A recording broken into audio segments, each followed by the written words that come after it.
세상의 많은 이야기 속에서 정말 훌륭하고 배우고 싶고 담고 싶었던 그런 얘기들을 좀 모아서 나눠보는 시간, 자녀교육 찐팁 시간입니다. 자녀교육 찐팁. 오늘 첫 번째 시간은요.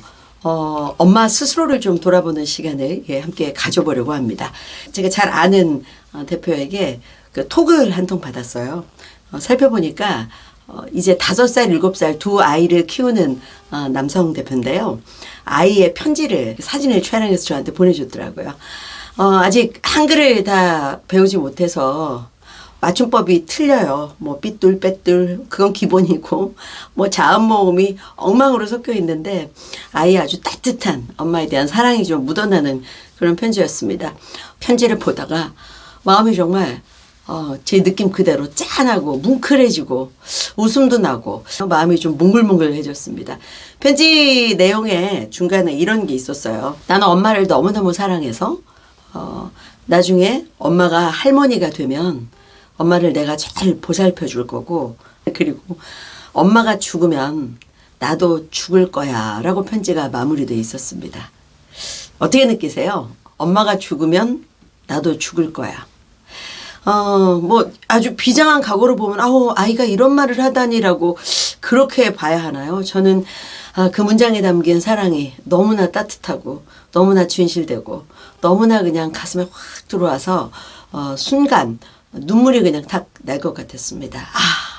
이거 자랑하고 싶었구나. 자랑할 만해. 라는 생각을 했습니다. 아이들이 느끼는 엄마에 대한 인상은 어떤 것일까요? 지금 이 어린 5살, 7살 꼬마들처럼 엄마가 죽으면 나도 죽을 거야. 이 세상 전부가 사라지는 그런 느낌일 거다라는 생각을 해봤습니다. 나는 어떤 엄마인가? 저는 종종 강의를 나가게 되면 항상 제일 먼저 꺼내드는 테마가 바로 이 테마입니다. 나는 어떤 엄마인가? 아이를 잘 키우고 싶은 마음이란 것은 내 아이를 살펴보고 내 아이는 어떤 아이이고 내 아이는 어떤 기질을 가지고 있고 이런 걸 살피는 것이 정말 중요하죠. 그런데 제가 오랜 엄마 생활 또 오랜 인터뷰를 통해서 흔히 우리가 아이를 정말 잘 키웠다는 마음을 잘 헤아리고 함께 소통을 잘한 어머님들을 유심히 관찰해 보면 그분들은 스스로를 참 잘 알고 있었던 분들이 아닌가 하는 생각을 해봅니다. 나는 어떤 엄마인가? 짜증을 잘 내고 변덕을 부리고 가끔 소리를 지르고 잘해줄 때는 엄청 잘해주다가 화가 나면 엄마 옆에 가기도 무섭고 그렇게 일관성이 없는 엄마일까? 나는 어떤 엄마인가? 너무 친절해서 엄마라는 단어를 떠올리면 우리 엄마는 늘 웃음을 나게 하는 엄마인가? 나는 어떤 엄마인가? 이런 성찰이 정말 필요하다는 생각을 많이 해봤습니다. 그렇다면 자녀교육 찐팁, 진짜 팁 중에 가장 중요한 것은 아이를 키우기 위해 아이를 잘 살피는 것도 중요하지만 아이를 살피기 전에 나라는 사람을 어떤 엄마인가를 살펴보는 것은 매우 소중한 일이다. 그 이야기에 골몰하게 됐습니다. 관찰 대상을 나로 바꿔보는 거죠. 어떤 어머니세요? 그렇다면 우리의 어린 시절로 좀 돌아가 볼 필요도 있겠습니다. 저는 어려서 엄마에게 굉장히 그 응원을 많이 받고 자랐습니다. 역시 너는 우리 집 큰딸은 뭘 해도 달라. 그렇고 말고 라는 칭찬이 늘 주변에 맴돌았던 것 같아요. 흔히 우리가 얘기하는 근자감이라고 하죠. 이 쓸데없는 자신감이 어디서 솟구치고 있는 거지? 가만히 귀를 기울여서 제 내면을 살펴보면 그 어린 시절 그 내면의 깊은 곳에 엄마가 늘 응원해 주셨던 그 마음이 제 가슴 속에 남아 있어요. 몇 해 전에 돌아가셨는데요. 지금도 가끔 엄마를 생각하면 항상 제가 친정집에 가서 이렇게 누워있을 때 제 머리를 쓰다듬어 주시면서 아유 고생한다. 네가 하면 역시 달라 라는 얘기를 이 나이가 들 때까지 계속 들려주셨던 분이 저희 친정 어머니셨습니다. 어려서 들었던 그 이야기는 제 성장의 기반을 이루게 됐고요. 그냥 늘 듣게 되는 이야기 속에서 힘든 이야기도 아마 방패처럼 막을 수 있었던 것은 어머님의 한마디가 아니었나 이런 생각을 해봅니다. 부모자라는 이야기를 하죠. 에릭 번이라는 교육 심리학자도 그런 이야기를 했던데요.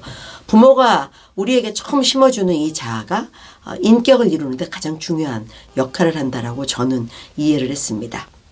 내 아이를 보기 전에 내가 이 아이에게 어떤 엄마로 투영되고 있는가를 살피는 것은 가장 중요하다라는 말씀을 드리고 있어요.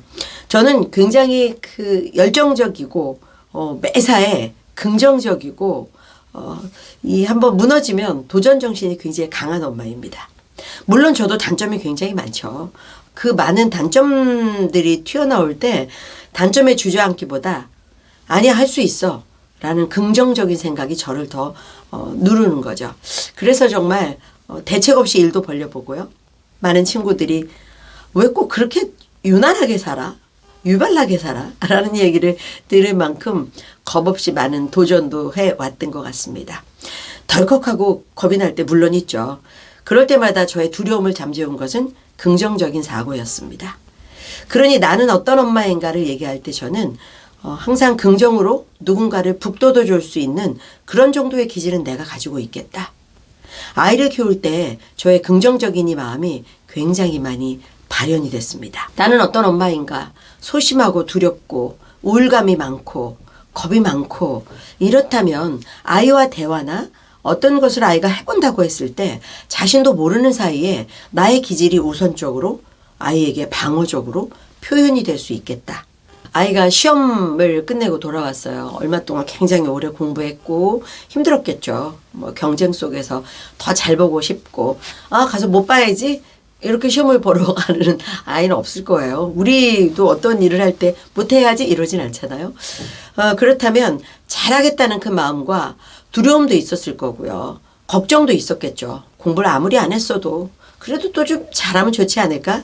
이런 생각으로 모두가 시험에 임했을 겁니다. 그렇게 시험을 보고 온 아이를 처음으로 마주할 때 우리가 어떤 얘기를 할 수 있을까요? 아마 저는 그건 역시 엄마의 기질에 따라서 엄마의 성향에 따라서 응대가 좀 달라질 거라고 생각해요. 들어오는데 배고파? 밥부터 먹자 라고 아주 여유있게 느긋하게 보여주시는 어머님들도 계실 거고요. 어땠어? 잘 봤어?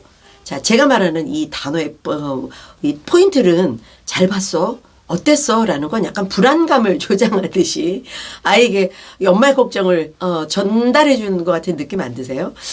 진짜 걱정이 돼서 물었지만 엄마의 말투에 묻어나는 기운이 아이에게도 그대로 전달이 됐을 겁니다. 잘 봤다면 다행이지만 만약에 아이도 조바심이 있었던 상태라면 엄마가 전해주는 그 단어 끝에 분위기가 아이에게도 조금은 전달이 되지 않았을까요? 몇 점이나 나올 것 같아 라는 얘기는 무심하게 던졌지만 결과를 먼저 아이에게 전해주는 것이기 때문에 또는 자 이제 다 끝났으니까 숙제는 하고 놀아라 어떤 다른 과제를 부여해 준다거나 학원은 가야지 잠깐 쉬기도 전에 그런 얘기를 먼저 꺼내면 아이는 시험이 끝났다는 해방감을 느끼기도 전에 마음이 좀 불안해지지 않을까? 아이와 엄마의 기질이 똑같다면 꼭 좋은 것만은 저는 아닐 수도 있다고 봐요. 부딪힐 수도 있어요. 성격 비슷한 남편하고 살아보신 분들 이해하시죠? 성격 비슷한 친구하고 사귀어 보셨을 때 이해하시죠? 장단점을 너무나 잘 알고 있기 때문에 기질이 꼭 같다고 좋다. 저는 학자는 아닙니다만 주변의 사례를 보면 꼭 그것이 좋은 것 같지는 않습니다. 그럼 기질이 다르면 좋을까? 아니요. 그것도 정말 넘어야 할 산이 너무 많습니다. 그것도 꼭 좋은 건 아니라는 생각이 들어요. 그러면 어쩔 수 없는 거죠. 기대하지 않았던 기질을 가진 아이도 있을 거고요. 그래서 절망하는 기질을 가진 아이도 있을 겁니다. 그렇다면 뒤집어서 아이는 그런 엄마의 기질에 만족하고 있을까요? 우리 엄마는 왜 항상 저렇게 여유가 없을까? 우리 엄마는 왜 어제 한 약속을 지키지 않을까? 우리 엄마는 왜 시시때때로 말이 달라지지? 왜 짜증을 내지? 왜 소리를 높이지? 누구네 엄마는 참 따뜻하던데. 우리가 아이들을 놓고 고민하듯이 아이들도 엄마라는 우리 존재를 놓고 비교하면서 고민하고 있다면 당연히 그럴 거예요. 그러면 나는 어떤 엄마인가를 굉장히 두려운 과제로 받아들여야 된다라는 생각을 해봅니다.